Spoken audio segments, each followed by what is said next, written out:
사람들은 누구나 한꺼풀 가면을 쓰고 삽니다. 자신의 본 모습을 잊어버리고 어떤 가면을, 상황에 맞는 어떤 자신의 처신이라고도 하죠. 그런 가면을 쓰고 살아갑니다. 요 몇 년 전부터 혹시 그 부캐라는 단어가 유행을 했는데 혹시 들어보셨습니까? 부캐 결혼할 때 던지고 받는 그 부캐가 아니라 부캐릭터, 나의 두 번째 캐릭터, 뭐 그런 의미로 부캐라는 단어가 유행하기 시작했어요. 진짜나 말고 내가 하고 싶은 것, 되고 싶은 것, 내가 보여주고 싶은 나의 이미지, 나의 성격, 나의 성품, 그런 것들을 설정해서 이렇게 자기 자신을 이렇게 가면을 쓰는 그런 것을 우리가 그 부캐라고 합니다. 특히 이 개그맨 그 유재석이 놀면 뭐하니라는 것을 통해서 뭐 어떤 때는 가수가 되었다가 연예기획사 사장이 되었다가 라면집을 하는 뭐 자영업자가 되었다가 하면서 계속 캐릭터를 바꿔가고 그 캐릭터에 맞는 성격대로 이렇게 뭐 만들어가면서 이 부캐라는 말이 더 유행하게 되었습니다. 사실 이 부캐라는 것은 요즘에 뭐 등장한 신조어긴 하지만 우리에게 낯선 것이 아닙니다. 다 저마다 자신의 부캐들을 요즘에 갖고 있는 것 같더라고요. 특히 이 SNS, 이 컴퓨터, 옛날 분들은 컴퓨터 통신이라고 하지만 뭐 요즘 SNS, 뭐 페이스북 그런 것들을 하는 분들은 사실 거기에서 활동하는 자신의 모습이 정말 자기의 모습이 아니죠. 다 보여주고 싶은, 보여지고 싶은, 또 보여주고 싶은 자기의 모습들을 그런 SNS, 페이스북 그런 이 컴퓨터, 인터넷 통신들을 통해서 자신의 모습을 드러냅니다. 그러다 보면 정말 내가 누구인지 잊어버리게 되죠. 내가 무엇을 욕망하는 사람인지, 내 본 모습은 누구인지 그렇게 페이스북이나 뭐 때로는 트위터, 여러 그런 SNS 또 사회생활을 하면서 보여지고 싶고 보여주고 싶은 그 모습들, 가면을 쓰고 살다 보니까 정말 자신의 모습은 잃어버립니다. 자신의 모습을 잃어버릴 뿐만이 아니라 정말 내가 어떤 사람인지 잊어버리고 더군다나 자기 자신이 누구인지 인정하지 않고 싶습니다. 그러다 보니 내 본 모습이 아닌 보여지는 모습에, 보여지는 그 모습에 사람들은 울고 웃고는 합니다. 세상에서 인정하기 가장 힘든 것 두 가지가 있습니다. 하나는 바로 내가 누구인지 인정하는 것입니다. 내가 도대체 어떤 사람인지 인정하는 것이에요. 자기 자신을 인정하는 것만큼이나, 아니 자기 자신을 인정하는 것보다 또 더 어려운 것이 있다면 두 번째로는 하나님을 인정하는 것입니다.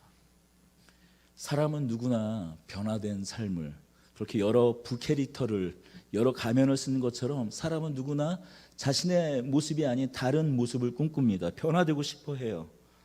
변화된 삶을 원합니다. 그러나 진정으로 변화된 삶을 꿈꾼다면, 변화된 삶을 살기를 원한다면 자기 자신의 모습을, 자기 자신의 그 본연의 모습에 직면해야 합니다. 자기 자신을 직면하고 인정해야 할 뿐만이 아니라 하나님을 인정하고 하나님을 만나지 않고는 사람은 변하지 않습니다. 바로 오늘 우리가 읽은 이 본문, 야곱이 하나님과 씨름하여 이겨 야곱이 이스라엘이 된 이 이야기는 바로 이런 이야기를 우리에게 들려줍니다.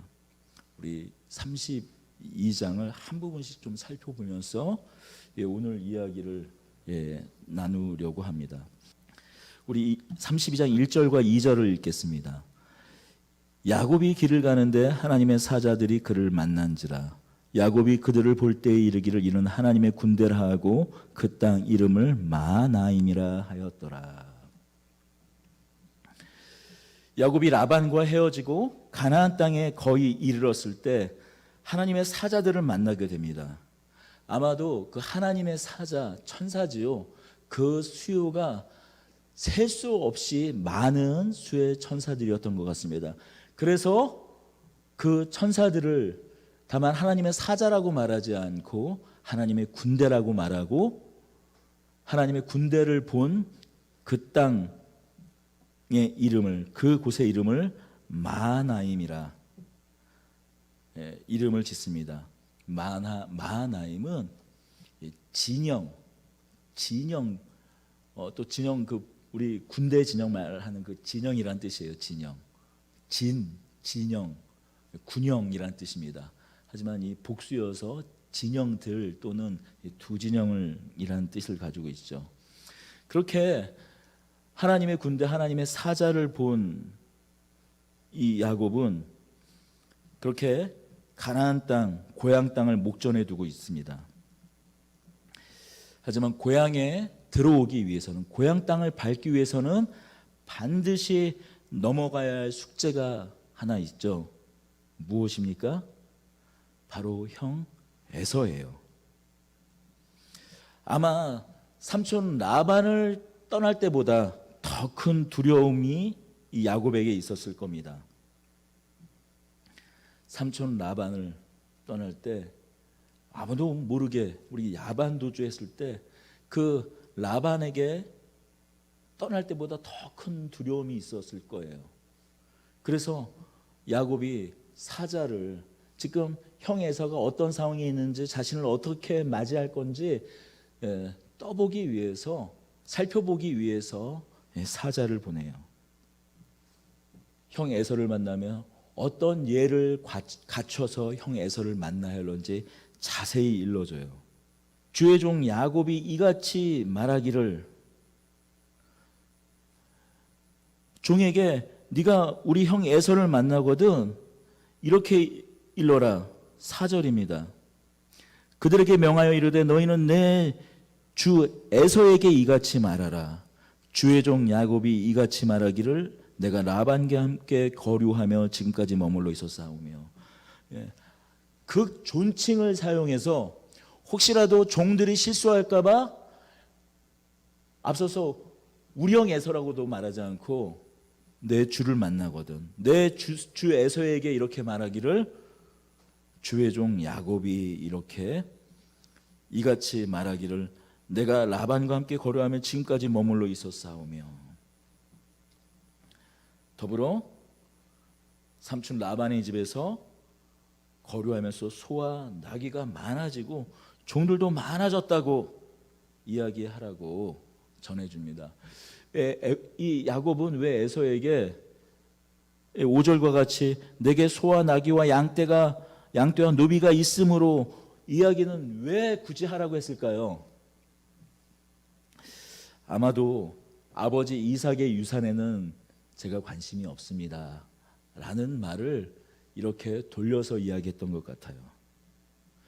야곱이 20년 전에 장자의 축복을 탈취하고 그 축복을, 장자의 축복을, 그 언약의 축복을 받았다고 하지만 삼촌 라반에게 도망칠 때 야곱은 아무것도 갖고 있지 않았어요. 그저 지팡이 하나밖에 의지할 것이 없었습니다.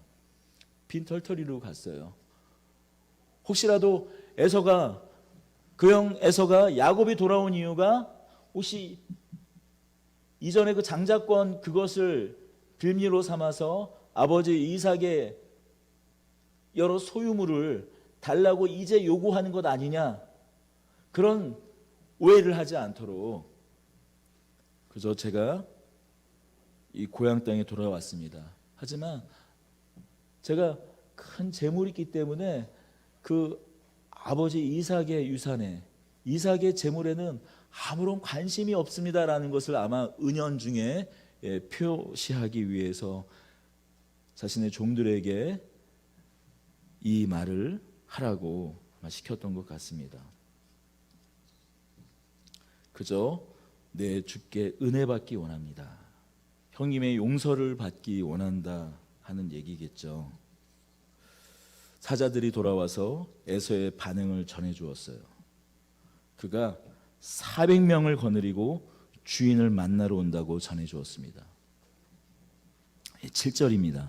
야곱이 심히 두렵고 답답하여 자기와 함께한 동행자와 양과 소와 낙타를 두 떼로 나누고 이르되 에서가 와서 한 떼를 치면 남은 한 떼는 피하리라 하고. 왜 두 떼를 나눴다고 했습니까? 자신의 재산을 지키기 위해서 혹시라도 두 떼를 나눠서 한 떼를 먼저 치는 동안에 나머지 반 떼, 이 두 떼로 나눠진 것 중에 나머지 이 반, 나머지 한 무리는 이끌고 도망갈 수 있는 시간을 벌겠다 해서 두 떼로 나눴다라는 것이에요. 그리고 이 9절에서 12절까지의 기도를 합니다. 우리 같이 읽어보겠습니다. 야곱이 또 이르되 내 조부 아브라함의 하나님 내 아버지 이삭의 하나님 여호와여 주께서 전에 내게 명하시기를 내 고향 내 족속에게 돌아가라 내가 내게 은혜를 베풀리라 하셨나이다. 나는 주께서 주의 종에게 베푸신 모든 은총과 모든 진실하심을 조금도 감당할 수 없사오나 내가 내 지팡이만 가지고 이 요단을 건넜더니 지금은 두 때나 이루었나이다. 내가 주께 간구하오니 내 형 손에서 에서의 손에서 나를 건져 내시옵소서. 내가 그를 두려워함은 그가 와서 나와 내 처자들을 칠까 겁이 나기 때문이니이다. 주께서 말씀하시기를 내가 반드시 내게 은혜를 베풀어 내 씨로 바다에 셀 수 없는 모래와 같이 많게 하리라 하셨나이다. 아멘. 잠깐 좀 히터 좀 꺼주십시오. 자, 이 기도는 더할 나위 없이 훌륭한 기도예요. 만약에 제가 이 기도 세미나를 만약에 한다, 교회 여러 훈련 과정으로 기도 세미나를 한다, 그러면 성경에 나오는 여러 기도의 샘플을 뽑으라면은 저는 아마 많은 기도의 샘플 중에서 이 기도를 아마 뽑을 것이에요. 그게 우리가 하나님께 기도할 때, 하나님께 간구해야 할 때 보통 있어야 될 기도의 어떤 전형적인 4가지 요소를 다 갖추고 있는 아주 퍼펙트한 기도입니다. 먼저 기도하기에 앞서서 하나님이 어떤 분이신지 얘기하고 있어요. 9절이에요.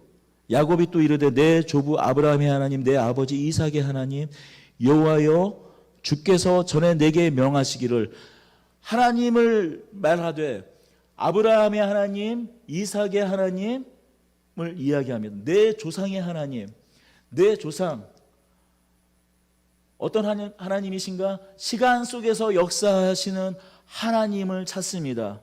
하나님이 어떤 분이신지, 하나님이 어떻게 신실한 분이신지 먼저 하나님의 이름을 놓고 기도하는 것이에요. 더불어 10절입니다. 나는 주께서 주의 종에게 베푸신 모든 은총과 모든 진실하심을 조금도 감당할 수 없사오나 내가 내 지팡이만 가지고 이 요단을 건넜더니 지금은 두 때나 이루었나이다.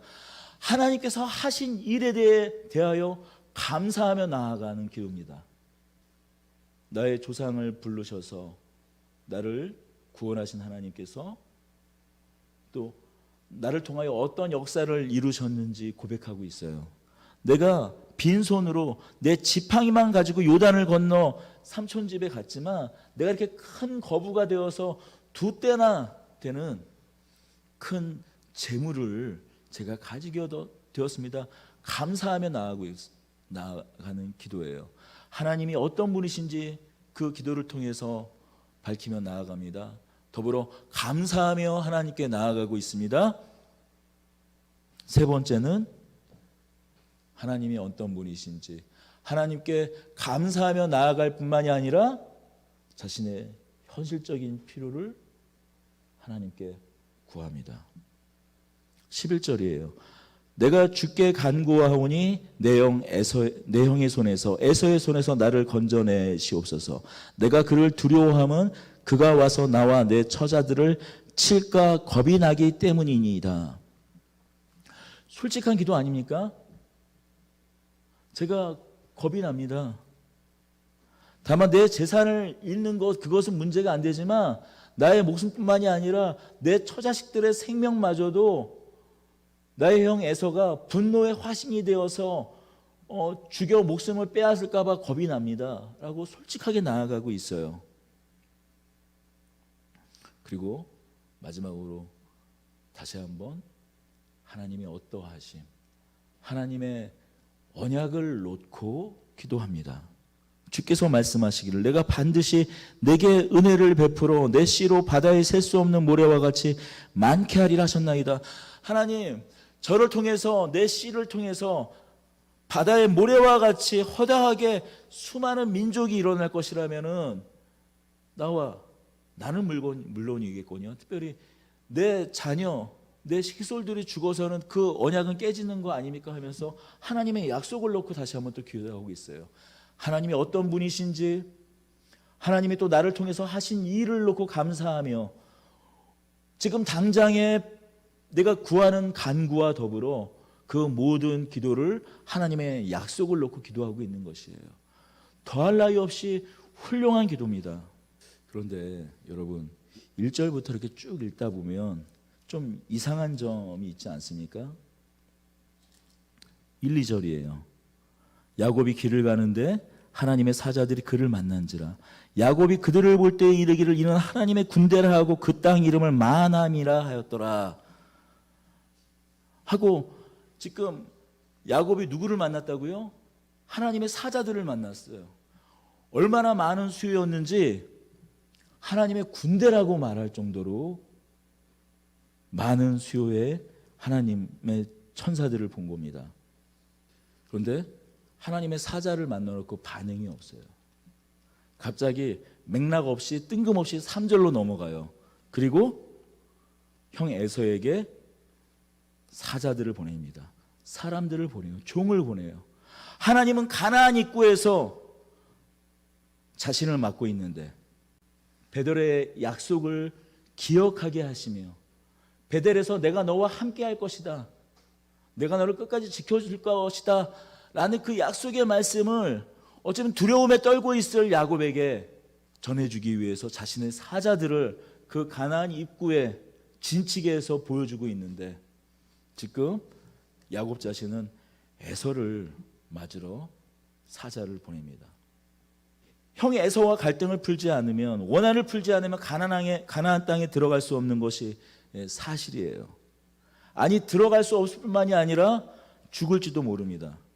또 그것이 현실이 돼서 형이 400명을 이끌고 야곱에게 오고 있어요. 충분히 예상할 수 있는 일이었어요. 그래서요, 야곱은 기도한 거예요. 그러나 이 기도는 언제 해야 옳았을까요? 여호와의 사자를 만났을 때 하나님께 했어야 될 기도 아닙니까? 20년 동안 라반의 집에서 역경 속에서도 야곱의 집을 세워주신 하나님, 다시 고향 땅으로 돌아올 때 삼촌 라반으로부터 지켜주신 하나님, 고향 땅에 이르렀을 때 군대와 같은 수요로 여호와의 사자를 보내주신 하나님, 언제나 너와 함께해서 너를 지키리라 베델의 약속을 확인시켜 주신 하나님을 만났다면 하나님께 감사와 찬송으로 나아가면 오랜 시간 야곱 자신을 향한 이렇게 원망과 원한을 가지고 있을 형의 마음을 풀어달라고 먼저 이 하나님의 사자를 보고 기도했어야 하지 않을까요? 하지만 야곱은 하나님께 나아가는 것이 아니라 바로 에서에게 사자를 보내요. 하나님의 사자를 맞고 감사와 감격으로 나아가며 하나님을 경배하고 하나님을 예배하며 단을 쌓는 것이 아니라 에서에게 사람을 보내요.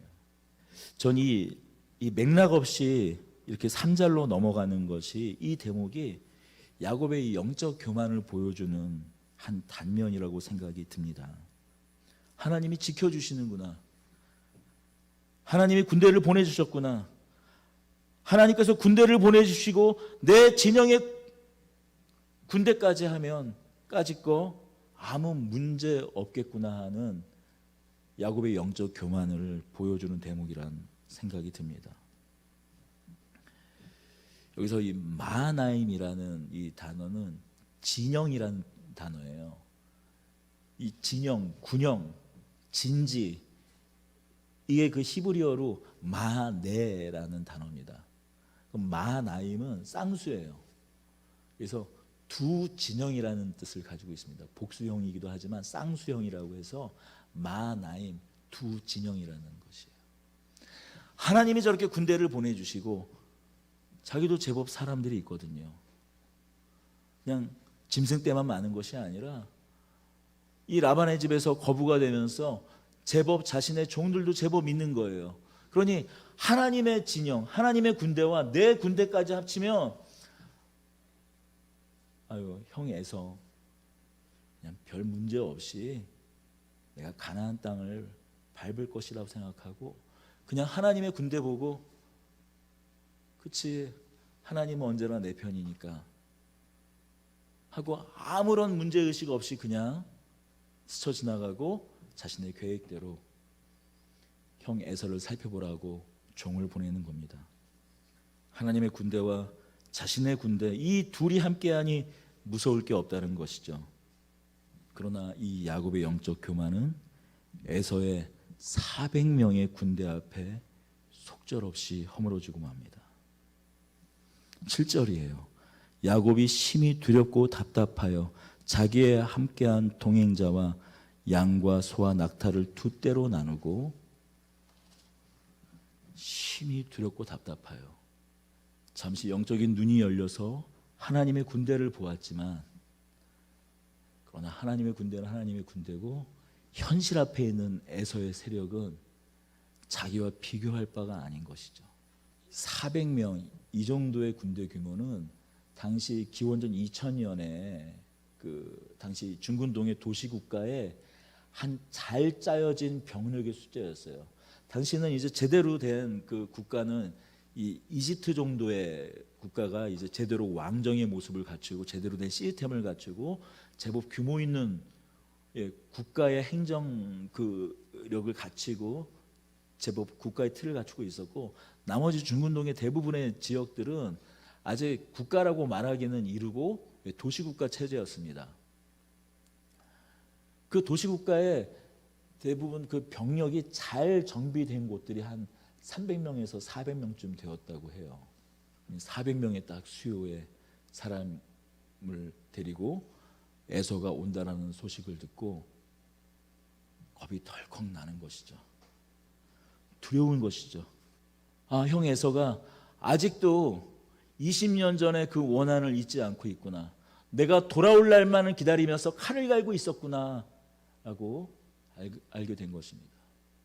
형, 제가 사실 형의 재산에는 그 아버지로부터 물려받은 형의 재산에는 아무런 욕심이 없습니다. 저도 이렇게 소떼와 양떼와 나귀를 비롯해 가지고 큰 재물이 있어요. 더군다나 종까지 있어요.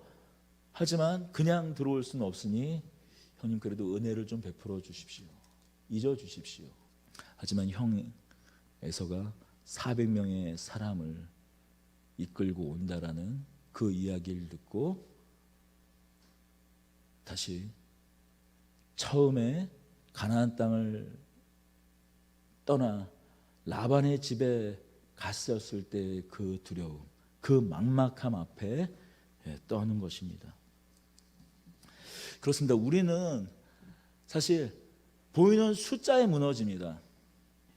이 야곱이 에서의 400명의 군대 앞에 속절없이 허물어지고 말았듯이 우리는 보이는 사람의 수요, 보이는 그 어떤 것에 허물어지고 말아요. 그렇지만 하나님께서 진정으로 함께 하신다면 사람의 많고 적음, 그 사람의 수요, 그 숫자는 큰 의미를 가지고 있지 않죠. 아브라함이 그랬어요. 아브라함이 자신의 조카 롯을 구하러 갈 때 신할 왕의 동방 연합군을 상대한 그 아브라함의 사람은 300명이 지나지 않았습니다. 318명. 그 신할 왕 연합군의 동방의 그 연합군 훗날 바벨론이 되는 그 동방의 연합군을 상대할 때 318명. 물론 적은 수의 숫자는 아니었지만 도저히 상대할 수 없는 숫자였어요. 그러나 그것이 아무 문제가 되지 않았습니다. 하나님이 함께 하시기 때문이죠. 하나님이 함께 하신다는 것을 알기 때문에 물론 두려웠겠지만 그 두려움을 넘어설 수 있었습니다. 사사시대 기도는 어땠습니까? 미디안의 13만 5천 명을 기도는 300명의 용사만 가지고 상대했었어요. 오히려 야곱은 자신의 수요를 나도 제법 이제는 형이랑 어떻게 붙어서 뭘 좀 해볼 수 있을 만한 그런 정도는 이제 되지 않나. 더군다나 하나님께서도 저렇게 자신의 천사를 보내주지 않았는가 하면서 교만할 것이 아니라 오히려 20년 전에 자기가 저질렀던 그 과오를 기억하며 그 죄악을 기억하며 하나님을 의지하고 진실된 마음으로 형 에서의 마음을 풀어달라고 야곱은 기도했어야 합니다. 하지만 형의 에서가 400명을 거느리고 온다라는 그 이야기를 듣고 이제서야 두려움에 떨며 하나님께 기도하는 것이에요. 앞서 말씀드렸듯이 이 기도는 이 기도의 내용만 놓고 보면 더할 나위 없이 훌륭한 기도인 것은 분명하지만 기도의 모본이라고 할 수 있을 정도로 더할 나위 없이 훌륭한 기도이지만 여러분 야곱이 또 더불어 이렇게 기도했다면 야곱은 어떻게 했어야 할까요? 하나님께서 이 기도의 내용대로 자신과 함께 해 주시는 하나님인 줄 알고 약속의 하나님인 것을 알고 하나님을 믿고 신뢰한다면 형을 직면했어야 돼요. 얕은 수를 쓸 것이 아니라 형의 얼굴을 대면했을 것이어야 돼요. 형께 나아가 설사 형이 나를 죽인다 할지라도 무릎 꿇고 용서를 구하며 형의 얼굴을 대면하여 나아갔어야 할 것입니다. 그런데 어떻습니까? 여전히 회피해요. 여러분 진정으로 기도하였다면 하나님께 간구하고 하나님이 살아계심을 알고 하나님을 믿고 신뢰하고 기도했다면 여러분 두려움 자체가 없어지는 않죠. 두려움은 두려움대로 역시 여전히 남아있을 것이지만 그럼에도 불구하고 담대하게 나아갈 수 있어야 합니다. 여러분 그것이 진실된 기도예요. 그런데 어떻습니까? 여전히 회피해요. 자신이 어찌 해보려고 합니다. 13절, 14절, 15절을 같이 읽겠습니다. 야곱이 거기서 밤을 지내고 그 소유 중에서 형 에서를 위하여 예물을 택하니 암 염소가 200이요 숫 염소가 20이요 암양이 200이요 숫 양이 20이요 젖나는 낙타 30과 그 새끼요 암소가 40이요 황소가 10이요 암나귀가 20이요 그 새끼의 나귀가 10이라. 암염소 200 순염소 20 암양 200 순양 20 젖나는 낙타 30과 그 새끼 암소 30 황소 10에 암나귀 20에 그 새끼 10 다 합치니까 550마리더라고요. 근데 더 정확히 계산해 보면은 젖나는 낙타 30이면 30과 그 새끼라고 했으니까 젖나는 낙타는 다 새끼가 있을 거 아니에요. 그러니까 30이 생략된 거니까 합치면 580마리가 되는 거예요. 어마어마한 그 떼를 형 에서에게 보내서 야곱의 마음을 풀려고 합니다. 20절을 한번 읽어볼까요? 또 너희는 말하기를 주의 종 야곱이 우리 뒤에 있다라 하니 이는 야곱이 말하기를 내가 내 앞에 보내는 예물로 형의 감정을 푼 후에 대면하면 형이 혹시 나를 받아주리라 함이었더라. 총 580마리의 이 가축대들을 세 대로 나눠서 보내다 맨 마지막에 형의 마음을 푼 후에 자기 그 얼굴을 보면 혹시 나를 받아줄까 하노라. 여러분, 이건 마치 지혜로운 것 같기도 해요. 그렇잖아요. 이 물질에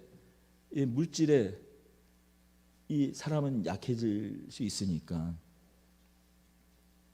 하지만 여기 가만히 보면 형의 감정을 푼 후에, 이게 우리말로 이 히브리어 성경을 그대로 직역하면 형의 얼굴을 덮은 후에가 원어를 그대로 의역을 하는 거예요. 형의 얼굴을 덮은 후에 이 많은 짐승대로 형의 원한, 형의 마음, 죽이기로 작정한, 야곱을 죽이기로 작정한 형의 마음이 풀릴 수 있을까요? 하나님의 약속을 믿고 신뢰한다면 이제 20년의 시간이 지난 지금 하나님께 이렇게 또 앞서서 간구했다며 그 형 에서를 대면해야죠. 여러분, 우리가 회개한다라는 것, 우리 그 영화 밀양에 정말 잘 나와 있는 대목인데, 저기 많은 이 목사님들이나 이 기독교인들이 영화 이 밀양을 보고 이게 반기독교 영화로 그렇게 얘기를 하는데, 아니에요. 기독교의 그 민낯, 기독교가 정말 어떤 종교인지 너무나 잘 얘기해 준 영화가 밀양이에요. 영화 밀양을 보면 전도연이죠. 전도연이 그 남편이 죽고 남편이 고향 땅으로 내려가면 피아노 학원을 차려요. 그러니까 그 남편이 아마 사고로 죽어서 보험금을 많이 탄 걸 알고 있어서 그 피아노 학원을 차린 그 피아노의 운전기사가 전도연의 아들을 납치하고 유괴하고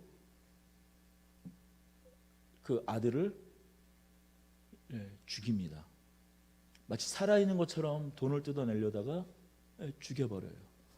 결국 형무소를 갑니다. 전도연이 그 상실감, 남편도 죽고 또 자신의 아들은 자신의 학원의 운전기사로부터 죽었다라는 그 이야기, 그 어떻게 설명도 되지 않고 설득도 되지 않는 그 처참한 현실을 견뎌보려고 기독교에 의지해요. 교회를 다니게 됩니다. 교회에서 말하죠. 원수를 사랑하라는 말. 그 말을 듣고 그 마음이, 내가 그 운전기사를 용서하면 내 찢어지고 도저히 이게 해결되지 않은 마음이 어떻게 좀 해결되고 시원할 것 같아서 그 운전기사가 수감되어 있는 감옥으로 가요. 면회실에서 그 이런 아크릴판을 넘어서 그 운전기사 얘기합니다. 전도연이 얘기해요. 이제 내가 당신을 용서해 주려고 한다. 그런데 앞서서 먼저 말해요. 이 운전기사가 기독교인이 된 거예요.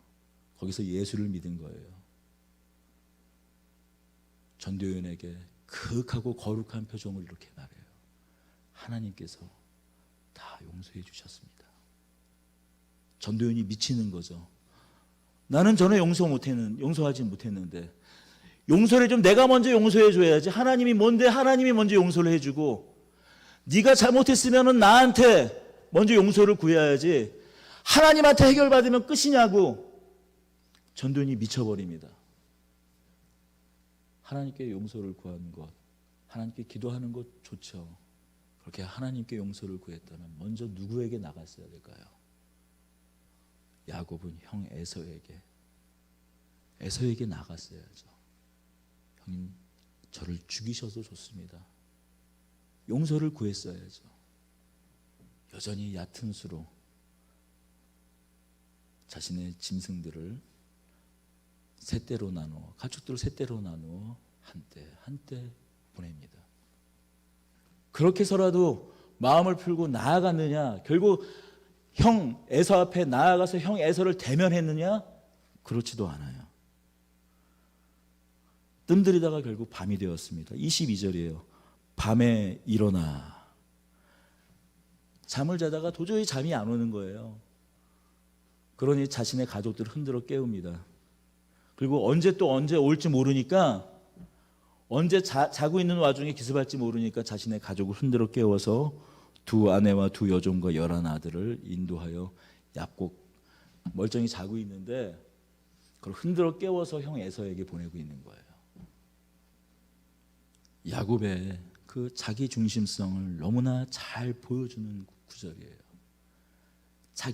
자기밖에 없는, 자기 자신밖에 없는 야곱의 그 자기 중심성을 너무나 잘 보여주는 구절입니다.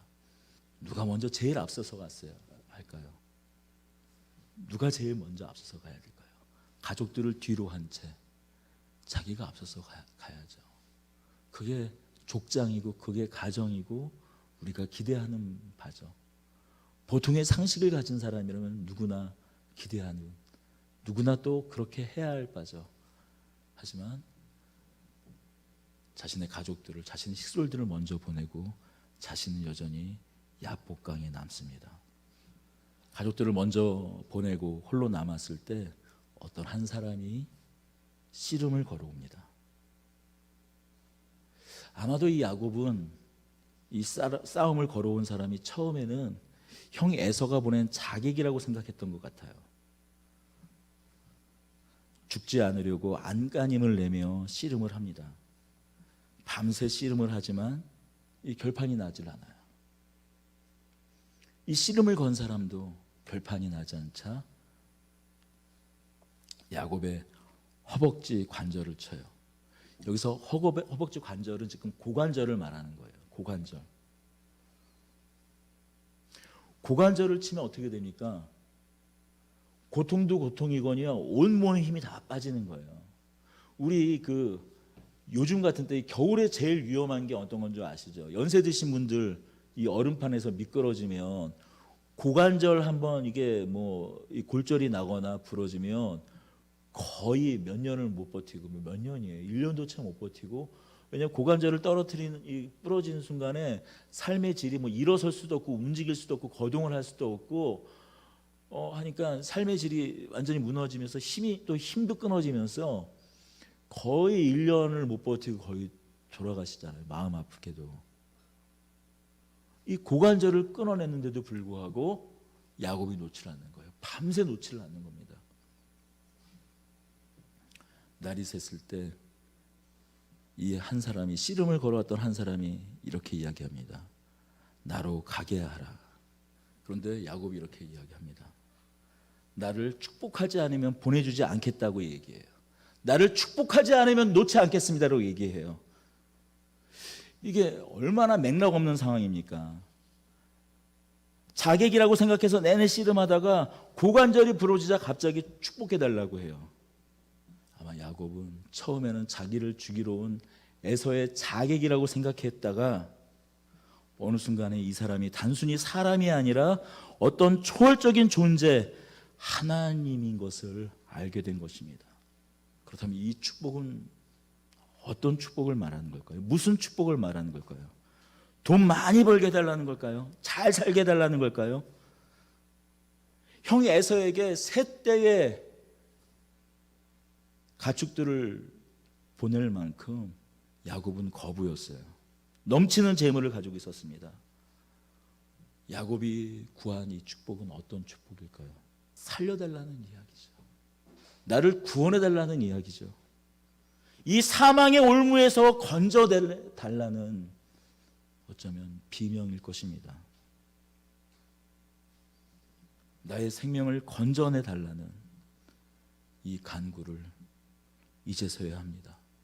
고관절이 부러졌으며 내가 가지고 있는 지혜, 힘, 돈, 그 어떤 것으로도 해결할 수 없는 이제 그의 생명을 이 초월자 앞에 구하고 있는 것이에요.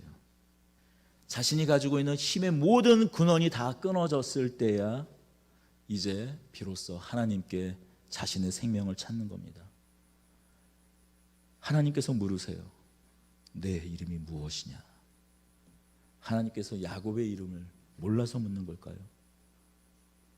네, 저는 야곱입니다. 저는 뒤꿈치를 잡는 자입니다. 속이는 자입니다. 강도와 같은 사람입니다. 자신의 모든 것이 허물어진 후에야 자신을 직면합니다. 자신을 대면해요. 자신의 민낯을 봅니다. 그렇습니다. 하나님은 삶의 수많은 자리에서 자신을 보여주시고 드러내주세요. 바로 앞서서 마하나임에서 하나님의 사자를 보여주신 것처럼 우리 삶의 수많은 국면에서 하나님 당신을 드러내주십니다. 그러나 그렇게 보아도, 그렇게 하나님을 경험해도 우리는 진짜 위기를 만나야 하나님을 붙잡습니다. 하나님을 봅니다. 자신이 철저히 부서지는 삶의 위기를 만날 때에야 이렇게 야곱이 자신의 고관절이 어긋나는, 그래서 자신의 살 소망이 다 끊어진 뒤에야 하나님을 붙잡고 하나님의 얼굴을 구합니다. 네, 저는 죄인입니다. 저를 이 사망, 이 죽음에서 건져내 주옵소서. 저를 구원하여 주옵소서. 한번 이 고관절이 한번 고관절이만이 어디 하나 부러진다고 생각해 보세요. 거기로 온 신경과 온 힘이 다 빠져나가서 어떻게 붙잡을 수 있겠어요? 그런데 하나님을 붙잡을 수밖에 없죠. 내 살 길이 거기밖에 없으니 그때서야 하나님을 붙잡는 거예요. 자신의 영적 교만함, 그런 모든 것이 다 빠져나가고, 자신의 그 모든 것이 다 빠져나가고, 자신의 힘이 모두 다 빠져나가고, 오직 살고자 하는 그 마음으로 하나님을 붙잡는 것입니다. 이번에 놓아버리면, 지금 놓아버리면 이제 정말 끝인 것을 알기에 하나님을 놓지 않게 됩니다. 하나님께서 야곱에게 말합니다. 내가 다시 너를 야곱이라 하지 않고 이스라엘이라 부르신다고 하십니다. 하나님과 및 사람과 겨루어 이겼다는 뜻이에요. 여러분, 진짜 이긴 분은 누구실까요? 진짜 이긴 건 누가 이긴 겁니까? 진정으로 이기신 분은 하나님이세요. 항복을 받으신 분은 하나님이에요. 여러분, 사람의 항복을 받기가 제일 힘듭니다. 겉으로는 굴복하고 겉으로는 고개를 숙이지만 그래도 속으로는 내가 맞다 칼을 하는 것이 사람이에요. 하나님은 그런데 내가 이겼다고 얘기합니다. 무슨 말일까요? 우리가 싸워도 져주는 사람이 있어요. 사랑하는 사람이에요. 자신의 사랑하는 연인을 향해서는, 결혼을 하셨으면 아시잖아요. 내가 정말로 잘못한 게 아무것도 없는데 사랑하기 때문에 져주고 내가 먼저 들어갑니다. 자식은 어떻습니까? 타인을 향해서는 내가 조금도 10원 하나도 양보하지 않고 끝까지 내 몫을 챙기고 이기려고 하지만, 자식을 향해서는 그래 내가 졌다 하는 게 부모 아닙니까? 사랑하기 때문에 야곱에게 네가 나를 이겼다고 말하지만 진정한 항복을 받으신 분 누구십니까? 하나님이신 거예요. 그의 인생을 통해서 끝내 나는 야곱입니다. 나는 죄인입니다. 나는 내 안에서는 도저히 살 소망이 없는 사람입니다.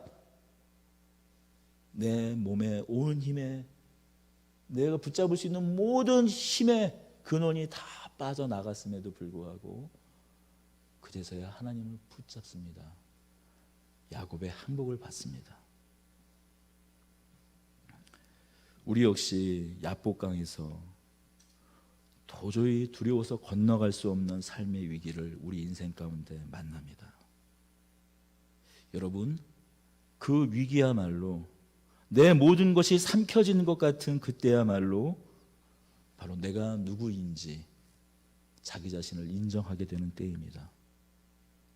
바로 그때 우리는 다만 한낱 죄인에 불과한 나를 직면할 뿐만이 아니라, 나를 대면할 뿐만이 아니라 그때야말로 하나님의 얼굴을 구하여 만날 수 있는 때이기도 합니다.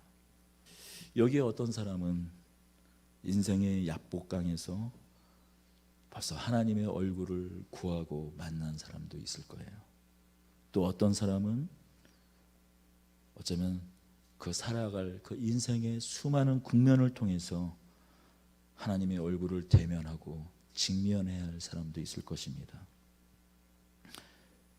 오늘 이 32장을 읽으며 한 가지 분명히 기억하십시다. 하나님께서 여러분을 정하시고 부르신 이상 여러분이 생각하는 더 이상 내려갈 수 없는 그 최악의 자리가 하나님을 향한, 하나님을 바라보는, 하나님의 얼굴을 구하고 하나님의 얼굴을 만나는, 얼굴과 얼굴을 마주보게 되는 그런 하나님을 향한 최선의 자리가 될 것임을 오늘 이 32장을 통하여 여러분 마음속 깊이 새기는 시간이 되길 원합니다. 29절을 읽고 오늘 말씀을 마치도록 하겠습니다. 야곱이 이르되 당신의 이름을 알려주소서. 그 사람이 이르되 어찌하여 내 이름을 묻느냐 하고 거기서 야곱에게 축복한지라. 아멘. 기도하겠습니다. 하나님, 우리가 하나님의 얼굴을 보기를 원합니다. 하나님을 만나기 원합니다. 내 삶 속에서 내 안에 소망이 없음을 알고 하나님께 진정으로 소망을 두기 원합니다. 그 수많은 시간 고통과 때로는 어려움과 환난, 그런 모든 것을 통하여서라도, 때로는 내가 소망이라고 생각했던 그것들이 끊어져서라도 하나님을 만날 수 있다면, 그것이 오늘 말씀과 같이 하나님께서 야곱에게 축복한 그 자리가 될 것입니다. 우리가 어쩌면 실패했다고 얘기하는, 어쩌면 소망이 다 끊어졌다고 얘기하는, 이젠 더 이상 나에게 아무것도 기대할 것이 없다라는, 어쩌면 그 자리가 우리의 축복의 자리인 줄 알고, 우리가 하나님께 소망을 두고 우리의 삶을 인도하실 뿐만이 아니라 우리 삶을 통하여서 끝내 하나님의 얼굴을 보게 하여 그것이 오직 복이고 축복이며 풍성한 은혜인 것을 알게 하시는 하나님께 우리의 인생을 기쁨으로 내어 맡기는 우리 더드림교회 온 성도들 되게 하여 주시옵소서. 우리 주 예수 그리스도의 이름으로 기도드리옵나이다. 아멘. 이제는 하나님 아버지의 극진하신 사랑과 우리 주 예수 그리스도의 은혜와 성령 하나님의 내주 교통하시는 은혜가 주의 약속의 말씀으로 새 사람으로 빚어지고 있는 야곱이 변하여 이스라엘이 된 이 이야기를 자신의 시간 속에서 써내려가는 우리 온 더드림교회 성도들 위해 영원토록 함께 계실지어다.